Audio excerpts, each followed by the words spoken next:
Hello my dear student, welcome back to Deepak classes for J. आज हम discuss करने वाले हैं जे 2026 में आए हुए जो हमारे दोनों शिफ्ट के क्वेश्चन हैं, यूनिट एंड डायमेंशन चैप्टर।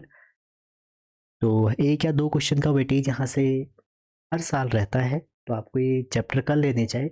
अगर आप चैनल पे नए हैं, चैनल को लाइक शेयर सब्सक्राइब जरूर करें। चलिए स्टार्ट करते हैं। अभी मैंने एक पोल रखा था कम्युनिटी में, तो काफ़ी कम लोगों ने उसमें पार्टिसिपेट किया था। तो उसमें जेई 2026 के पीवाईक्यू करने के लिए भी ऑप्शन दिया था, और साथ में ही मैं एक सुपर 50 वाली पीवाईक्यू वाली सीरीज चलाऊंगा, जिसमें 50 टॉपिक ले लिए जाएंगे और उससे रिलेटेड हम एक न्यूमेरिकल डिस्कस करेंगे, जिससे आपके नेक्स्ट 27 का जो जेई है वो इजीली निकल जाए। ठीक है, कंसेप्ट के साथ हम उसमें बात करेंगे। आज हम पीवाईक्यू कर रहे हैं।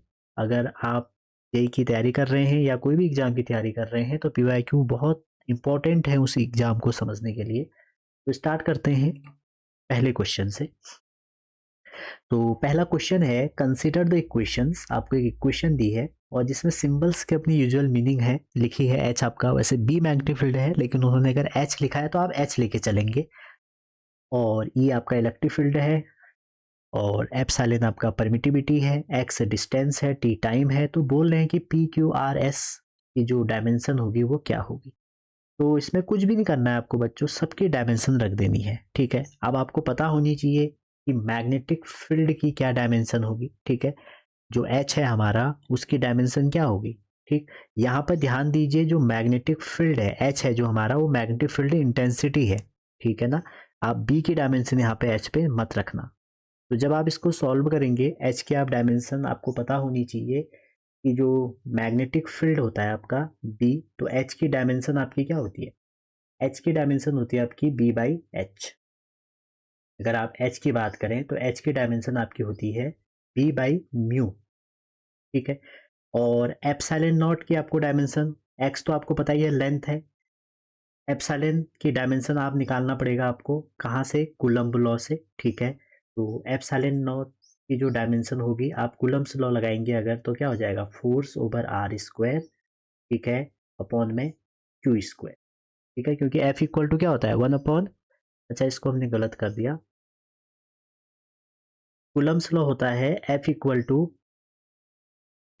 To one upon four pi epsilon naught Q square by R square.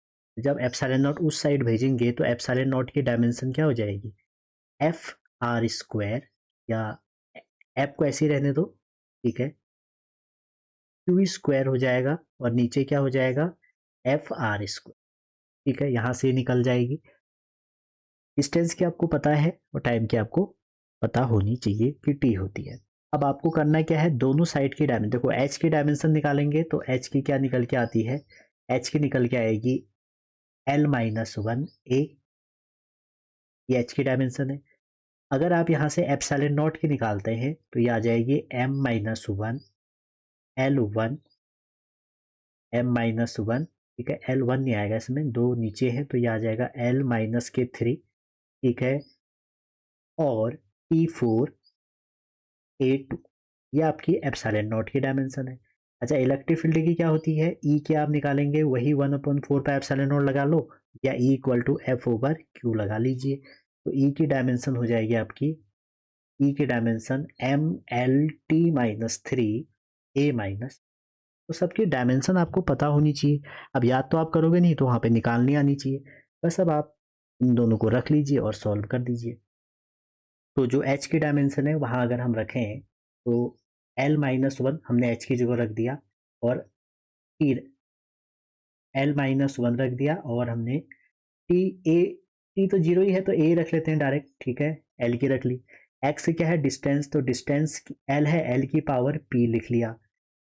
Epsilon naught हमारा, इसकी डायमेंशन रखी M minus one L minus three T four A two, और इसकी जो पावर हो जाएगी वो हो जाएगी आपकी क्यू।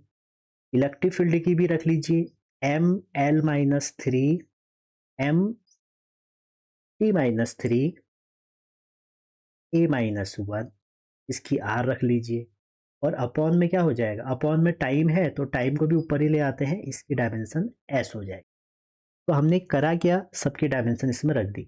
अब कंपेयर कर लीजिए, देखो इस साइड m नहीं है, इसका मतलब m की पावर 0 है, p की पावर 0 है। तो पहले हमें p निकालना है, ठीक है। तो आप p अगर निकालेंगे तो क्या आएगा, l को हमें कंपेयर करना पड़ेगा दोनों साइड। तो अगर l की पावर को आप कंपेयर करते हैं तो क्या बनेगा, पहले हम m से शुरू करते हैं। देखिए इधर m की पावर क्या है, 0 है, इस साइड m की पावर क्या है, q है। डायरेक्ट लिखिए, वहां पर बार बार हम इसको सॉल्व नहीं करेंगे।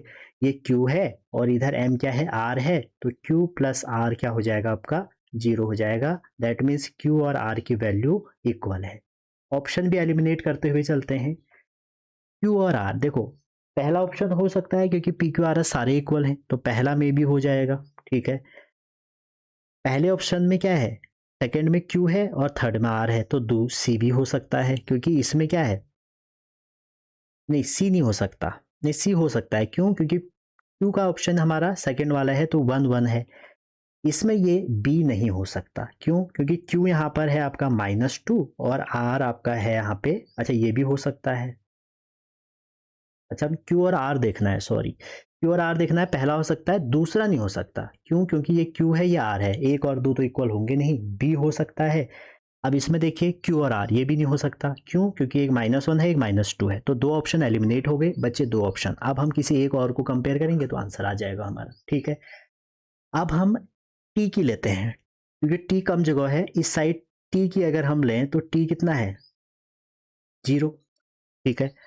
और टी लेके हमें फायदा भी नहीं है। क्यों नहीं है, देखो बच्चों यही आपको एग्जाम में देखना है। जो टी है उसकी पावर क्या है, एस है। हमारे दोनों ऑप्शनों में क्या है, 1 और 1 है, तो टी को लेना ही नहीं है। क्यों, क्योंकि एस तो 1 ही होगा।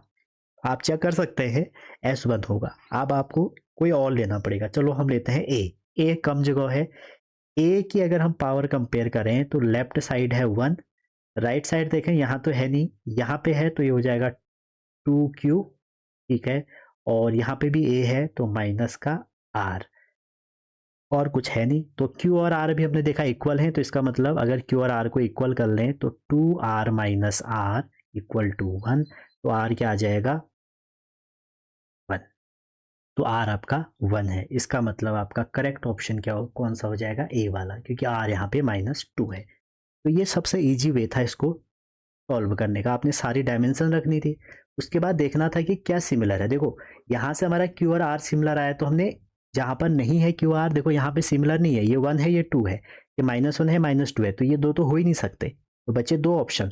फिर हमने टी को कंपेयर करा, क्योंकि टी एक ही बार था इधर एस में और इधर था नहीं, तो लेकिन यहाँ दोनों ऑप्शन 1 1 थे, तो हमने फिर उसको नहीं किया, हमने फिर एक दूसरे को एज्यूम कर लिया। तो इससे हमारा करेक्ट ऑप्शन कौन सा बन गया, करेक्ट ऑप्शन आपका बी वाला बन गया, ए वाला बन गया। सारे 1 1 1 है, बाकी निकालने की जरूरत नहीं है वैल्यू।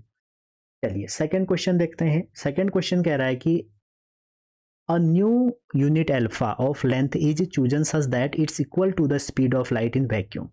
हमने जो लेंथ की यूनिट है वो ऐसे सेलेक्ट की है, चूज की है कि वो speed of light in vacuum के बराबर है। तो कह रहे हैं what is the distance between Venus and Earth in terms of alpha unit if light take 6 minute 40 second to cover this distance. तो सिंपल सी बात है, देखिए आपने जो लेंथ की यूनिट है, जो आपने लेंथ की यूनिट है वो क्या ली है वो देखिए पहले। तो लेंथ की जो यूनिट है आपकी वो है बच्चों अल्फा, नई वाली, ठीक है। तो अगर अल्फा आप लेंगे तो स्पीड ऑफ लाइट क्या हो जाएगी, तो स्पीड ऑफ लाइट है हमारी, स्पीड ऑफ लाइट, स्पीड क्या होता है, डिस्टेंस ओवर टाइम होता है। तो अगर डिस्टेंस ही हमारी लेंथ है तो ये क्या बन जाएगी, ये बन जाएगी अल्फा, अल्फा, ठीक है। और टाइम की सेकंड ले लेते हैं, यहाँ तक किसी को दिक्कत नहीं होगी। आप कह रहे हैं टाइम टेकन जो होगा हमारा वो कितना है, 6 मिनट 40 सेकेंड। तो टाइम कितना निकाल रहे हैं, 6 मिनट 40 सेकेंड। तो इसको अगर आप टोटल सेकेंड में कन्वर्ट करेंगे तो कितना आ जाएगा, 400 सेकेंड आ जाएगा, ठीक है। तो आपसे पूछें डिस्टेंस कितनी होगी, कितनी डिस्टेंस कवर करेगा, तो वही यहाँ से डिस्टेंस अगर हम निकालें तो फॉर्मूला वही लगेगा, ये बेसिक फॉर्मूला है 9th क्लास का, distance equal to speed into time. और स्पीड जो हमारी अल्फा के टर्म में है वो कितनी है, अल्फा सेकेंड, ये तो अल्फा सेकेंड है, ठीक है। और टाइम कितना है, 400 सेकेंड।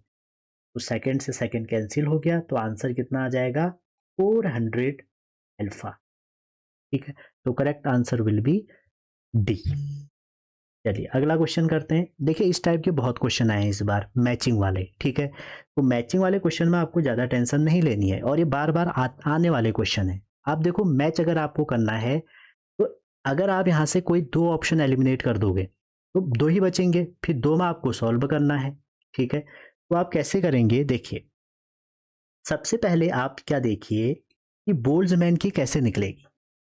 अगर आप बोल्ट्जमैन की डायमेंशन निकाल पाएंगे, एक मिनट बच्चों।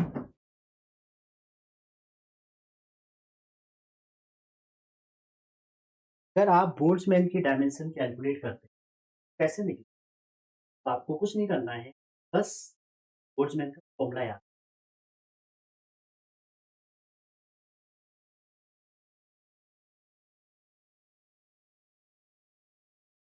तो बोल्ट्जमैन का लैपटॉप चार्ज हो गया था तो थोड़ा इसको चार्जिंग पे लगाया तो थोड़ा सा आपको उसमें दिक्कत हो रही होगी।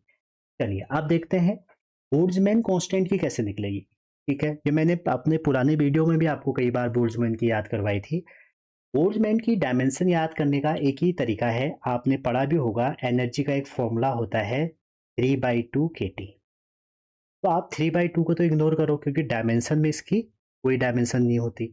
तो बोल्ट्जमैन कांस्टेंट के है तो एनर्जी की क्या होती है mL2T-2। ठीक है, के टी टी यहाँ पर टेम्परेचर है तो टेम्परेचर अगर यहाँ हम इधर भेजें तो क्या आ जाएगा, अगर हम टेम्परेचर को इस साइड भेजें तो केल्विन इनवर्स आ जाए। ठीक है, इसको के बी से भी लिखते हैं कई बार। तो अब आप देखिए ये ऑप्शन कहाँ है, ml2 हम ढूंढते हैं, पहले में नहीं है, दूसरे में नहीं है, थर्ड में देखिए mL2T-2 ये तो मतलब इसका तो ए है। अगर थर्ड वाले का ए है तो हम चेक करते हैं ए का थर्ड कहाँ पर है, सिर्फ एक ही हमने चेक किया, बाकी हमें चेक करने की जरूरत नहीं है। अब आप कहेंगे सर स्टीफन कांस्टेंट के लिए क्या करें, देखो बोल्ट्जमैन के लिए आपके लिए फॉर्मूला था एनर्जी इक्वल टू के टी, यहाँ पर टेम्परेचर है इसलिए कैपिटल से लिख रहा हूँ। स्टीफन कांस्टेंट आपने पढ़ा होगा कि जो एनर्जी होती है per unit area per unit time, ठीक है, वो सिग्मा टेम्परेचर के प्रोपोर्शन में, 4 के प्रोपोर्शन में होती है, लेकिन कब, per unit area per unit time, ये ध्यान रखना।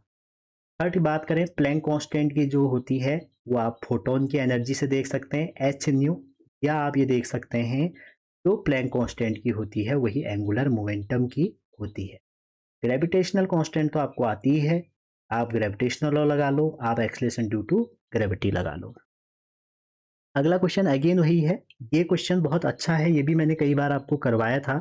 इस क्वेश्चन में मैंने यहाँ ऑप्शन नहीं रखे क्योंकि ये बहुत इंटरेस्टिंग क्वेश्चन है। अगर मैं आपको बताऊं जो फर्स्ट वाला है वो है ऑप्शन जो दिया है √HC/G। सेकेंड ऑप्शन जो है वो है √GH/G की पावर 5, और जो थर्ड ऑप्शन है वो है K2L2C3, ये रूट में है सब, और अपॉन में है GH, और जो लास्ट ऑप्शन है आपका वो है GH/CQ। ये ऑप्शन आपके एग्जाम में आए थे। तो इसकी जब हम डायमेंशन निकालते थे तो अगर आप इसको डायमेंशन एनालिसिस से करें तो इजी पड़ेगा। इजी कैसे पड़ेगा बच्चों, देखो जैसे पहला ऑप्शन है आपका, मैं इसका एक आपको शॉर्ट ट्रिक वाला वीडियो भी इसके कमेंट में लगा दूंगा कि इसको कैसे आप इजीली सॉल्व करेंगे। अभी आप मेथड देखिए, अगर एच सी ओवर जी की आपको देखनी है, ठीक है, तो एच की आपको पता होनी चाहिए प्लैंक कांस्टेंट है, इसकी होती है mL2T-1। सी आपको पता है स्पीड ऑफ लाइट LT-1। अच्छा ग्रेविटेशनल कांस्टेंट की आपको अगर याद है तो अच्छी बात है, नहीं तो निकालोगे अगर आप तो इतनी आएगी, और ये किस में है, रूट में है। तो जब आप सॉल्व करेंगे इसको तो क्या आएगा, सारे कट गए हैं, ये एम ऊपर जाके रूट में एम स्क्वायर, इसका मतलब पहला वाला एम है। मैंने इसको याद करने की टेक्निक भी बताई थी, वो वाला वीडियो मैं आपको डिस्क्रिप्शन पे लगा दूंगा। तो पहला वाला क्या है, मास है। अब हमें ये मीटर है, मास को तो मीटर में नहीं मेजर करते हैं, तो केजी वाला इसका होगा। मतलब जो हमारा ये आपका ए है, ये आपका बी है, ये आपका सी है और ये डी है, तो सी का आपका पहला ऑप्शन होगा। तो सी पहला सिर्फ दो में है, या ये सही हो सकता है इधर या ये, डी वाला हम चेक नहीं करेंगे, क्यों, डी में कॉमन है। अब हमें कौन सा चेक करना है, हम सेकंड वाला कर लेते हैं, उससे हमारा क्वेश्चन क्लियर हो जाए। तो सेकंड क्या है, जी एच ओवर सी की पावर 5। तो अगर आप जी की रख दें, जैसे भी हमने रखा, एच की रख दें, सी 5 की रख दें, तो हमारा ये पूरा सॉल्व करके बन रहा होगा। आप इसको सॉल्व करेंगे L5 T-3। तो मेरे को तो बहुत प्रैक्टिस हो गई, ऐसे क्वेश्चन मैंने कई बार करवाए हैं। तो ये ऐसे बन रहा है, ठीक है, ये नीचे 5 बनेगा। तो L5 तो कट गया, जो ऊपर जाएगा तो ये क्या बन जाएगा, T²। तो T² किसका होगा, टी का। दैट मीन्स ये किसका है, टी का है। तो अगर ये टी का होगा, टी मतलब सेकंड, तो सेकंड वाला बी का सेकंड होगा। तो इन दोनों में बी का सेकंड सिर्फ और सिर्फ फर्स्ट वाले का है, तो ये गलत हो गया, ओनली फर्स्ट ऑप्शन है। ठीक है, बहुत अच्छा क्वेश्चन है, ये आपके एनसीईआरटी एग्जाम्पलर में भी है, आप चाहें तो वहां से भी इसको देख सकते हैं। एक वीडियो में इसकी SCG वाला लगाऊंगा, उसको भी आप जरूर देखना। अगला क्वेश्चन देखते हैं, सेम क्वेश्चन है, देखिए ये आपके लिए होमवर्क है, मैं बस फॉर्मूला बता देता हूँ। कोफिशिएंट ऑफ विस्कोसिटी के लिए आप स्टोक्स लॉ लगाएंगे, 6 ईटा पाई आर वी। यहाँ से विस्कोसिटी निकल के आ जाएगी एफ ओवर आर वी। और अगर हम इसको कैलकुलेट करें तो इसकी ml-1 t-1 होती है। तो पहला ही ऑप्शन ठीक है, ठीक है, ए का फर्स्ट है। तो ए का फर्स्ट किस में है, ए का फर्स्ट आपका फर्स्ट में है और थर्ड में है, और ये है, ये वाला तो नहीं है। सरफेस टेंशन क्या होता है, सरफेस टेंशन बहुत इंपॉर्टेंट है। सरफेस टेंशन की जो होती है वो होती है फोर्स पर यूनिट लेंथ, ठीक है। तो ये हो जाएगा एम, अगर आप देखें ML-T-2, तो एल से एल कट गया, नीचे भी एल होगा, तो MT-2 होगा, तो ये भी सही है। तो इसका मतलब बी का सेकंड है, तो बी का सेकंड फर्स्ट में है और इसमें है। वैसे ही चेक करना ही नहीं था, देखो दो में था, लेकिन अब ये वाला ऑप्शन एलिमिनेट हो गया क्योंकि इसमें थर्ड दिया है। अब आप सी चेक कर लीजिए, प्रेशर क्या होता है, फोर्स पर यूनिट नॉर्मल। तो आप कैलकुलेट कर लीजिए, इसको जैसे ही आप कैलकुलेट करेंगे तो आपका करेक्ट ऑप्शन बन के आ जाएगा। ठीक है जी। वैसे अगर देखा जाए, ए का फर्स्ट, बी का सेकंड, सी का थर्ड, तो ए का फर्स्ट का सी ऑप्शन, बी भी नहीं, ए भी नहीं हो, तो करेक्ट ऑप्शन इसका कौन सा हो जाएगा, थर्ड वाला। अगला क्वेश्चन देखो, ये मैंने आपके लिए छोड़ा है, magnetic induction, magnetic flux, magnetic permittivity और सेल्फ इंडक्टेंस की आपको डायमेंशन निकालनी है। मैंने इसको पूरा क्वेश्चन भी नहीं टाइप किया। क्वेश्चन 7 भी आपके लिए है, स्प्रिंग कांस्टेंट कैसे निकालेंगे, देखिए स्प्रिंग कांस्टेंट निकलता है, फॉर्मूला आना चाहिए, तो बहुत बेसिक क्वेश्चन है, F=kx। तो यहाँ से k की वैल्यू हो जाएगी फोर्स पर यूनिट लेंथ, जो सरफेस टेंशन की आई थी वही इसकी आएगी। बोल्ट्जमैन कांस्टेंट हम ऑलरेडी देख चुके हैं। इंडक्टिव रिएक्टेंस लिखा है, तो इंडक्टिव रिएक्टेंस होता है XL, तो इसकी रेजिस्टेंस के बराबर होती है, आप रेजिस्टेंस V/I लगा लीजिए, वहां से आ जाए। ठीक है, थर्मल कंडक्टिविटी की आपको देखनी पड़ेगी थोड़ी सी, वो आपके लिए होमवर्क है। अगला क्वेश्चन देखिए, ये हमारे सिलेबस में नहीं था, इन्होंने क्वेश्चन दे दिया, तो हम इसको अब करना ही पड़ेगा, और अगली बार जो बच्चे जेई कर रहे हैं उनके लिए ये ऐसे वाले एरर वाले क्वेश्चन करके जाना। कह रहे percentage error in calculation in calculated volume of sphere if 2% error in diameter. देखो डायमीटर एरर किसी भी क्वांटिटी में ऐसे लिखा जाता है, एरर लिखने का जो तरीका है वो ये है, ठीक है। अब वो कह रहा है कि ये उसके डायमीटर में है, तो उसके वॉल्यूम में कितना होगा, तो स्पेयर का वॉल्यूम कितना होता है 4/3 पाई आर क्यूब। तो डेल्टा V/V जो हो जाएगा आपका, वो कितना हो जाएगा, 4/3 तो हटा ही लो, ठीक है। तो इसको आप देखें, अगर 4/3 हट गया, पहले आप डेल्टा V निकाल लो, 4/3 यही रहा, पाई भी बाहर आया, इसका हो जाएगा 3 R² और R का हो जाएगा डेल्टा R। तो अगर हम इसको वॉल्यूम से डिवाइड कर दें तो ये क्या हो जाएगा, 4π3R² डेल्टा R। ठीक है, इसको बाई 3 रहने दो, अभी कैंसिल करने की जरूरत नहीं है, 4/3 πr³ तो इससे ये कैंसिल हुआ, एक आर से एक आर कैंसिल हुआ, तो परसेंटेज एरर इन वॉल्यूम कितना हो जाएगा, 3 डेल्टा R/R। ठीक है, आप ये भी देख सकते हैं, ये तो लॉन्ग मेथड है, अगर कोई क्वांटिटी ऐसे R⁻³ पर डिपेंड कर रही है तो आप उसको डायरेक्ट ऐसे भी लिख सकते हैं, 3 डेल्टा R/R, इससे आपका टाइम बचेगा। अब रेडियस और डायमीटर, जितना चेंज आपका रेडियस में है उतना ही डायमीटर में भी है, तो अपॉन 2 ही तो करना है, तो यहाँ अपॉन 2 कैंसिल हो जाएंगे। जब आप रेडियस निकालते हैं तो डायमीटर का हाफ होता है, तो दोनों का 2 हट जाएगा, तो इसका मतलब क्या होगा, तो डायमीटर में 3 का इंटू कर देंगे, आंसर आ जाएगा। तो इसका आंसर कितना हो जाएगा, 6%। अगला क्वेश्चन, ये प्रिंसिपल ऑफ होमोजेनिटी का क्वेश्चन है। आपसे पूछा जा रहा है कि ए और बी कांस्टेंट डायमेंशन है, जिनकी कांस्टेंट है, तो डायमेंशन ऑफ किसकी निकालनी है, ए बी की निकालनी है। ठीक है, देखो अगर ये सही है तो जो डायमेंशन एक्स की होगी वही बी की होगी, क्योंकि ये प्रिंसिपल ऑफ होमोजेनिटी को फॉलो कर रहा है। ठीक है, अब नीचे अगर ये होगी तो ऊपर के केस में भी आप क्या देख सकते हैं, जब ऊपर की डायमेंशन कैलकुलेट करेंगे तो एक्स वी क्या है, वी है पोटेंशियल एनर्जी, तो ml2 t-2 हो गया। ए की हमें निकालनी है रूट एक्स, तो रूट एक्स का मतलब एल की कितनी हो जाएगी, हाफ हो जाएगी।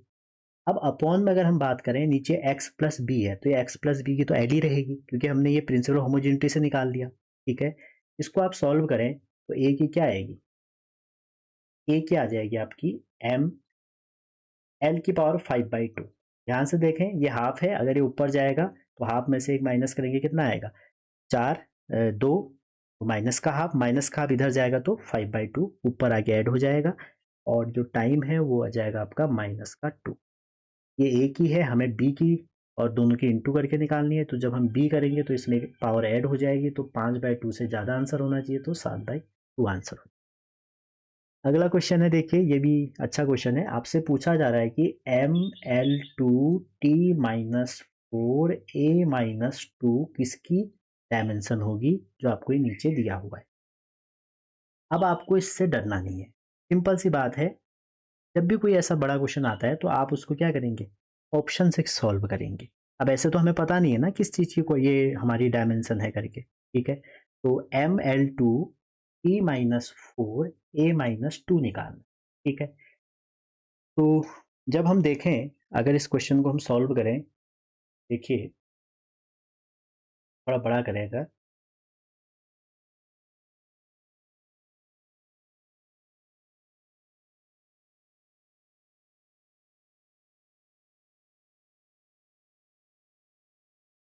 तो अब एक एक करके ऑप्शन सॉल्व करें, कितना आएगा देखिए,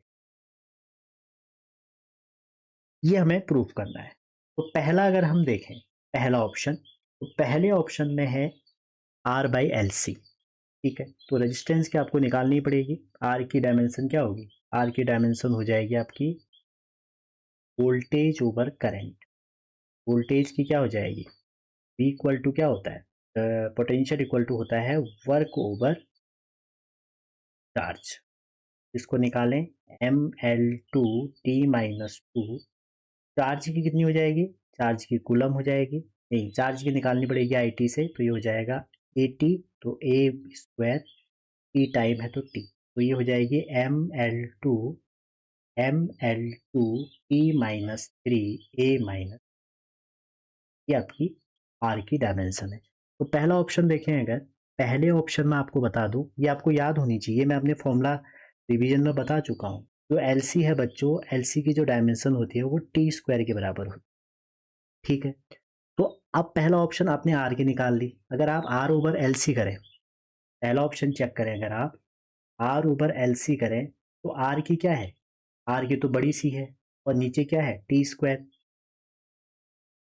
तो जब टी स्क्वायर आपने देखा तो यहाँ पे देखिए, यहाँ पर ऊपर है हमारा ml2t-3a-2, तो m तो मैच हो रहा है, एल भी मैच हो रहा है, ए भी मैच हो रहा है, टी हमारा आ जा रहा है, अगर दो ऊपर जाएगा -5। तो अगर ये टी होता तब ये सही रहता, तो टी किस ऑप्शन में है, डी ऑप्शन में। अगर इसका रूट होगा तो ये क्या बन जाएगा, ml2t-3a-2 अपॉन में टी, तो ये सही हो जाएगा।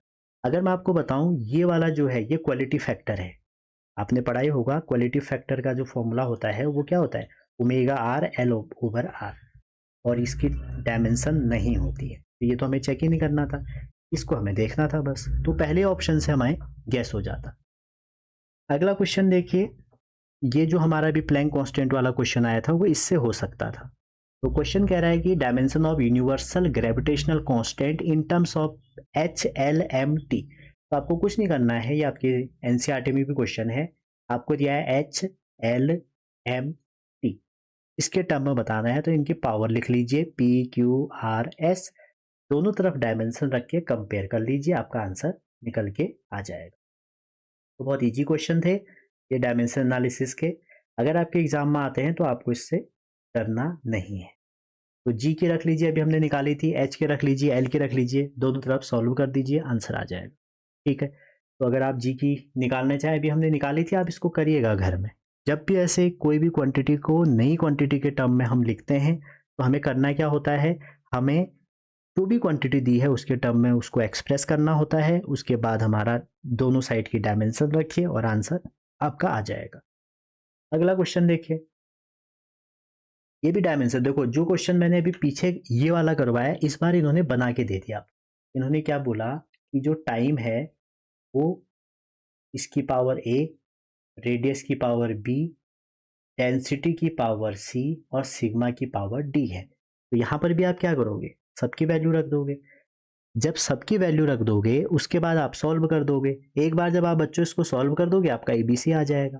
ठीक है, तो क्वेश्चन बहुत इजी आते हैं डायमेंशन के, अगर आपने पीवाईक्यू पे फोकस किया होगा तो ये सारे क्वेश्चन आपके इजीली निकल जाएंगे। ठीक है, इसको मैं कर देता हूँ। चलो देखो, टाइम की कितनी हो जाएगी डायमेंशन, अगर आप टाइम की डायमेंशन रखें तो टाइम का हो जाएगा टी। ठीक है, टाइम की डायमेंशन, ये टाइम ही है ना, देखो बॉल ऑफ इतना attend it's terminal velocity time, हाँ टर्मिनल वेलोसिटी, तो टाइम ही है तो हमने क्या किया, इसकी रख दी टी। डेंसिटी की आपको पता होनी चाहिए, ml-3, इसकी पावर a। ठीक है, उसके बाद हमारा रेडियस की आपको पता होना चाहिए लेंथ। विस्कोसिटी की अभी बताई थी मैंने आपको, ml-1। ये जो बार बार आते हैं इनको आप याद कर लीजिए, तो आपका टाइम बचेगा। सिग्मा, सिग्मा क्या दिया है, सिग्मा है आपका डेंसिटी, सिग्मा भी डेंसिटी है, तो हो जाएगा ml-3 की पावर टी। अब इसको आपको सॉल्व करना, क्योंकि आपको निकालना क्या है, बी प्लस सी अपॉन ए प्लस डी। तो दोनों साइड अगर कंपेयर करें तो राइट साइड में हमारा एम नहीं है, जीरो हो जाएगा, एल नहीं है, जीरो हो जाएगा। तो एम की पावर कंपेयर करते हैं बच्चों, तो यहाँ जीरो हो जाएगा। इस साइड कितना आ जाएगा एम की पावर कंपेयर करके, ए प्लस सी प्लस डी। ठीक है, एल की पावर भी कंपेयर करते हैं, इधर जीरो है, इधर कितना आ जाएगा, 3a, पहले से आ जाएगा 3a प्लस बी माइनस सी माइनस 3d, क्योंकि एल सब में था। उसके बाद टी की पावर कंपेयर करें। ठीक है, अच्छा टी करने की जरूरत नहीं है, क्यों बोलो, अगर आप ध्यान से देखें टी की पावर को, ठीक है, तो टी की पावर इस साइड तो 1 है और इस साइड माइनस का सी है, तो सी इक्वल टू कितना हो जाएगा, -1। ठीक है, निकाल निकाल लिए तो इजीली हो गया। जब c-1 होगा तो a प्लस डी कितना हो जाएगा, a प्लस डी आपका 1 हो जाएगा। ठीक है, अब देखो a प्लस डी 1 है, इसको ध्यान से देखो, इन्होंने बड़ा गेम खेला है यहाँ पे। a प्लस डी -3 कॉमन ले लें तो क्या आ जाएगा, b minus C equal to 0 है। a प्लस डी कितना है, 1 है, तो हमें निकालना क्या था, b प्लस सी निकालना था हमें। तो c की वैल्यू कितनी है, -1, तो ये हो जाएगा b माइनस की जगह क्या हो जाएगा, +1 इक्वल टू 0। तो b की वैल्यू कितनी आ जाएगी, b की वैल्यू आ जाएगी आपकी 2। ठीक है जी, बस अब रख दीजिए वैल्यू b प्लस सी, तो b कितना है, 2 है, c कितना है, -1 है, और a प्लस डी कितना है, 1 है, तो इसका आंसर 1 आ रहा है। ठीक, अगला क्वेश्चन है सिग्निफिकेंट के टर्म में हमें इसका आंसर बताना है, और ये क्वेश्चन बच्चों और कहीं से नहीं, एग्जैक्टली आपके एनसीईआरटी एग्जाम्पलर से आया है। क्वेश्चन कह रहा है इन तीनों क्वांटिटी को आपको ऐड करना है। तो जब भी हम ऐड करते हैं तो आपको करना क्या है, 52.01 करना है, 153.2 करना है और 0.123 करना है। तो जब इसको आपको ऐड करना है तो ऐड करने के बाद क्या होगा कि मिनिमम क्या करना पड़ता है, डेसिमल के बाद देखना पड़ता है कितने सिग्निफिकेंट है। इसमें 2 हैं डेसिमल के बाद, ठीक है, इसमें कितने हैं, 1 है, और इसमें कितने हैं, 3 है, तो मिनिमम कितना है, 1 है। तो 1 तक ही आंसर होगा, 1 से ज़्यादा नहीं होगा। तो ऐड करने की ज़रूरत नहीं है, ये नहीं हो सकता क्योंकि इसमें 2 हैं, ये भी नहीं हो सकता क्योंकि इसमें 3 है। ठीक है, अब यहाँ से आप देखेंगे या तो ये हो सकता है या ये हो सकता है, दोनों में 1 होगा। तो आपको डेसिमल के बाद 1 रखना है, लेकिन इसमें डेसिमल के बाद है ही नहीं। करेक्ट ऑप्शन क्या होगा, बी वाला। अब मैंने ऐड ही नहीं किया, आप चाहो तो ऐड करके देख सकते हैं। अगला क्वेश्चन, ये पहले वंडरवॉल्स इक्वेशन आती थी, लेकिन अब इन्होंने थोड़ा मॉडिफाई किया इस इक्वेशन में। डायमेंशन ऑफ ए और बी निकालना है।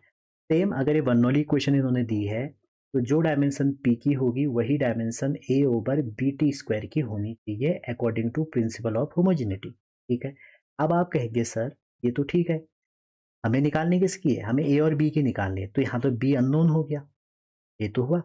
जो ए की होगी वो क्या हो जाएगी, पी बी या पी टी स्क्वायर बी हो जाएगी। तो अब बी की कैसे निकालेंगे, तो सेकंड इक्वेशन से बी की निकाल सकते हैं। जो बी की डायमेंशन होगी बच्चों वो कैसे निकलेगी, देखिए जो डायमेंशन आपकी बी की होगी, आप चाहो तो पूरा लिख लो, रो जी एच की जो डायमेंशन होगी वही रो जी बी टी की होगी, या आप तो पूरा लिख लो। देखो होना इसमें एलिमिनेट ही है, तो क्यों ना सिर्फ वही टर्म लो जो कॉमन नहीं है, कॉमन टर्म हटा दो पहले ही। तो p की डायमेंशन क्या होगी, h ओवर t। h क्या है, l, और t क्या है, t है, तो ये एल टी माइनस वन आपकी p की डायमेंशन है। तो एल टी ये नहीं है, एल टी माइनस टू नहीं है, या ये होगी या ये होगी।